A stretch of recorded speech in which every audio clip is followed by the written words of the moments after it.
The ballroom shimmered under the glow of crystal chandeliers, each surface polished to perfection. Guests moved gracefully in designer suits and sparkling gowns, the air buzzing with quiet conversations and the soft clinking of wine glasses. At the center of the long mahogany table sat Daniel Whitmore, a billionaire about to sign one of the most lucrative deals of his career. His pen hovered above the contract, the ink trembling as if aware of the weight it carried.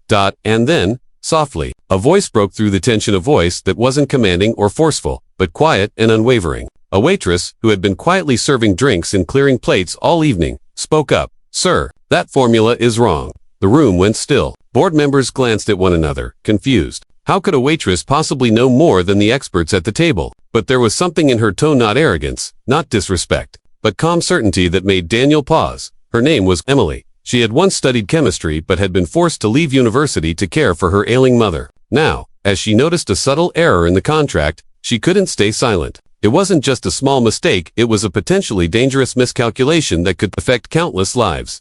The advisors muttered and shifted uncomfortably, insisting she should step aside. But Daniel, a man known for his sharp instincts, felt something different. He leaned forward, inviting her to explain. With courage and clarity, Emily described the flaw in the molecular formula. She explained how it could fail clinical trials, how it could cost millions, and even more importantly, how it could put lives at risk. Each word pierced through Daniel's years of guarded ambition. Here was someone ordinary, risking everything, simply to do what was right. For the first time in decades, Daniel felt something he hadn't in years: conscience. He asked his legal team to verify her claims. Hours later, the truth became undeniably was right. A disaster had been narrowly avoided. Daniel dismissed the board, leaving the room in stunned silence, and turned to the young woman who had dared to speak up. "What's your name?" he asked. "Emily," she whispered. That night marked the beginning of a profound change. Daniel could not stop thinking about her courage and integrity. The next day, he sought her out, learning about her life, the sacrifices she made, the dreams she had set aside to care for her mother,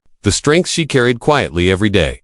He began to reach out, not with money or favors, but with genuine attention and respect. Over time, walls he had built around himself began to crumble. Inspired by Emily's bravery, he redirected his wealth and influence toward ethical projects, community initiatives, and scholarships for young scientists whose dreams had been delayed. Just like hers, years later, Daniel stood on a stage, announcing a breakthrough medicine developed by a scholarship recipient. In the crowd, he spotted Emily, now wearing a lab coat. Her dream reignited. The applause filled the room, but Daniel's heart swelled with gratitude for the waitress who had reminded him what truly mattered: courage, conscience, and the power of one small act to change lives. All because Emily whispered the truth when no one else would.